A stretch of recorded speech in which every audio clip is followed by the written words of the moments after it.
people might say, oh, the fourth voyage was the best one ever, and that'll just skyrocket the price of that. Maybe that'll be the one that people try to seek out and things like that. So that makes it really neat. Not only is it just incredibly different and a unique idea, but the fact that even within that concept that there's all these different voyages and variations is really neat.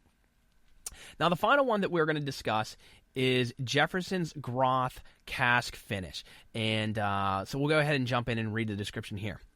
When Trey isn't drinking bourbon, he's usually partial to a Cabernet Sauvignon from Napa Valley. We were lucky enough to procure barrels from Groth Winery in Napa Valley, California. Groth Winery produced the first wine from California to receive 100 points from Robert Parker and produced one of the most outstanding Cabernet Sauvignons from the region. We had the barrels sent to Kentucky, where we filled them with fully matured Kentucky straight bourbon whiskey. We then put the barrels in a hot box, a steel container that reaches up to 120 degrees inside during the summer, to sweat the wine out of the wood. In the first 60 days, Trey noted that it tasted like a glass of Cabernet Sauvignon followed by a shot of bourbon. Over the ensuing months, the bourbon took on unique characteristics from the Groth barrel, which married together in a supremely balanced spirit. Today, our Groth Cask Finish explodes with lush, dark berry flavors such as black cherry and blackberry, evident from the red hue that the bourbon has adopted. We couldn't be more pleased with how this turned out, and we really enjoyed working with the folks at Groth. And so basically with the Groth Reserve Cask Finish, the word finish, it means that that's how they finish the bourbon. So as they said here, they took fully matured. So bourbon that was ready to bottle and sell, they took fully matured, ready to go bourbon, and they put it in these Cabernet barrels and finished it. Surprisingly, for a few months, because it mentioned here the first 60 days, they sweated out the wine out of it, and then it said over the ensuing months. So it doesn't say specifically how many months, maybe up to 6 months is my guess, and usually typical of when you see these experimentations being like double-barreled, it's usually going into another barrel for about 6 months. So my guess is maybe they're putting it in this Cabernet barrel for about 6 months. But very interesting process. And also definitely a very interesting result, which we'll get into. So that's what we're going to do now. Let's start getting into these four bourbons that I have in front of me. But boy, I mean, this is just very exciting, and I hope I can do my best to convey my excitement to all of you listening. So we're going to start with Jefferson's. Their staple bourbon, otherwise known as a very small batch. So what I'm going to do in this case is first I want to take a look at the color and the hue. Now, when I'm comparing the Jefferson's to the Jefferson's Reserve, clearly the Reserve, it's subtle, but it definitely does have a lighter hue than the Reserve. So the Jefferson's very small batch. That Reserve has just a hint more of a gold that the Reserve does. Now, comparing the Jefferson's with the aged at sea, let's hold this up to the light. Oh, that aged at sea is certainly a darker amber. And now, of course, you know what? We got to put a little bit. Pardon me for just a second here. I made a party foul just before I went to hit record when we started, and I sadly knocked over the Groth Reserve glass and spilled a little bit, so wasn't enough left in the glass to see the color here. So now let's compare from one end of the spectrum to the other, the Jefferson's and the Groth.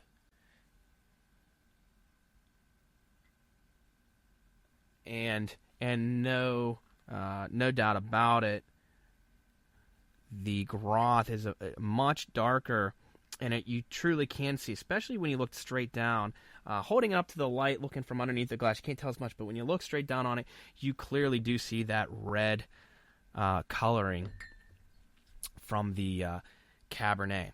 All right, so let's nose these. All right. So first, comparing the Jeffersons with the Jefferson's Reserve.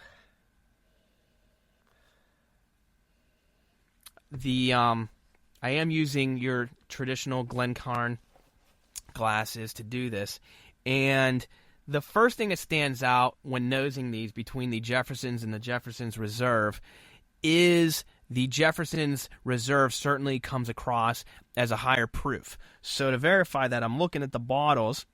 The Jefferson's is an 82.3 proof, and the Reserve is a 90.2.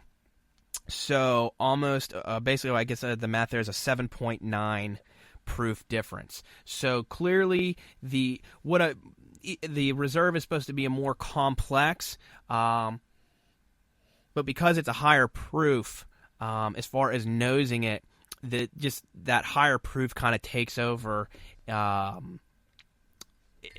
and that's what you notice more so than some of the more subtle characteristics. If I spent a little bit more time here, I'm trying to keep the podcast moving along, keep it interesting, I could probably notice some more subtle differences. But right off the bat, that's what sticks out. Now, let's do the Jeffersons versus the Ocean. So, let's see. Okay, so first, this is really interesting. So I'm going to do this a few times. The first thing I noticed, nosing the Jeffersons versus the Ocean. Well, first, the Ocean is just in a world of its own here. Very different and very unique, because when you stick your nose in there, what you're expecting to smell from a bourbon isn't necessarily there. There, so much really has changed from this voyaging experiment. And I would say the biggest thing is it's not you don't have the sweetness of the regular Jefferson. So the first thing, the fruity elements, the sweetness, I don't want to say it's gone, but it's certainly muted. And this is going to be the wrong term to use, but I want to say that the Ocean, as far as the nose, is flatter. There really isn't there isn't anything in particular that jumps out. It's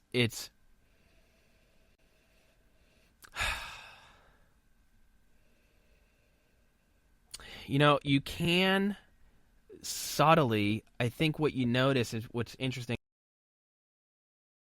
Description, and it did bring up the Islay scotches. Breathing the sea air is reminiscent of Islay Scotch, and that is kind of what you get. It's almost like you're nosing a very light, a subtle Islay Scotch, meaning the peatiness, but not so much the peat, but the salt, which is another characteristic of Islay Scotches. And it's just married very evenly with the more, fruity, vanilla-y notes of of what a bourbon would be. So everything is very subtle and muted, but it's a very, very balanced note between those two differences of a bourbon and an Islay Scotch. It's exactly what one would imagine. So now this should be a big difference here. We're going to take a nose of again, starting with the Jeffersons versus, now this time, the Groth Reserve cask finish. Wow. So I'm just going to talk about wow. Very, very complex with the Groth Reserve cask finish. Very bold. Very, very bold on the nose. It smells fantastic.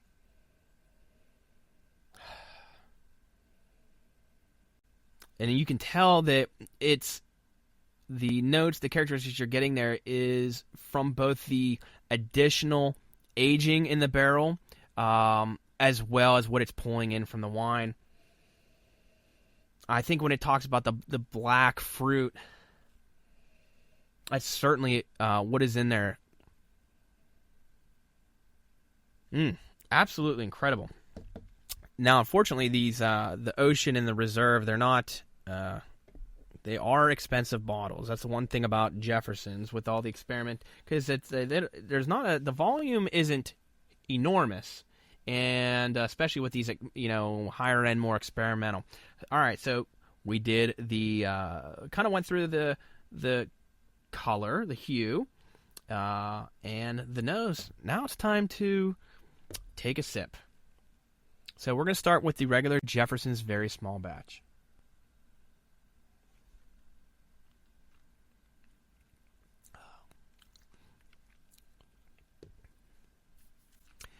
So first of all, very fruity.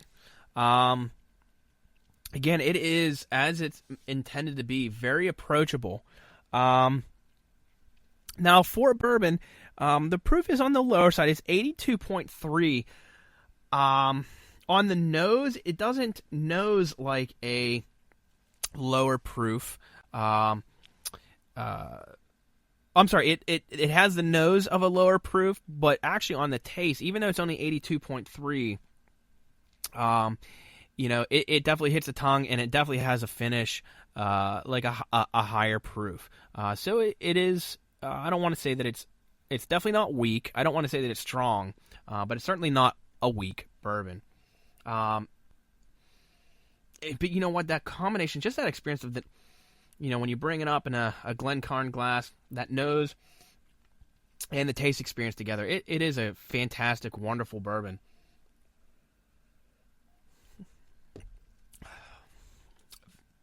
Certainly sweet. Very enjoyable. Very enjoyable. You cannot go wrong with that.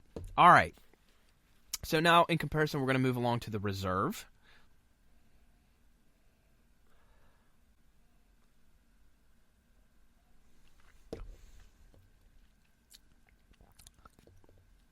Okay, so this is interesting. The Reserve is the higher proof. You can tell it on the nose, but it actually tastes lower proof than the regular Jefferson. So the Reserve, even though it's a higher proof, it tastes the taste isn't as strong as the Jefferson's in terms of that proof. You can tell that it's definitely more complex. It's more the different bourbons are married together. That blending that's going on. It's a wonderful marriage. Everything's very well balanced. There's a lot of flavor and body, but very well balanced. I hate using the word smooth because the word smooth is just, it's so easy to throw around, but it's also so unavoidable to use. But certainly the Jefferson's Reserve is smoother. Now, moving right along, we're going to try out the Ocean. And again, this is Voyage. The bottle that I have is Voyage number 6.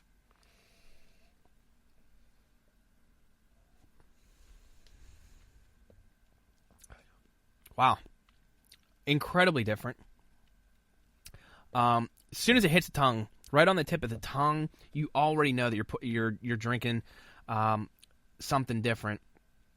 And boy, it's so funny the way they describe it. Even in mentioning in the description, what did it say? It's still a true bourbon. What was the? I'm trying to find the exact. When they said about reminiscent of Islay Scotch, and at its core, it's a true bourbon. So it still has all of the legal guidelines of being a bourbon, but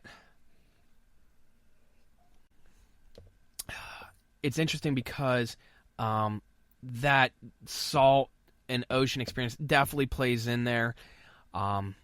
It's interesting. It really is like a 50-50 between a Scotch and a bourbon. It's really, really interesting. It's still, everything's there that it should be in a bourbon. It still has the sweetness. Everything's just muted, but it's then perfectly balanced and matched to what you would notice in a Scotch. And Islay Scotches are known for their abundance of peat. So I think it's important to note that there's no peat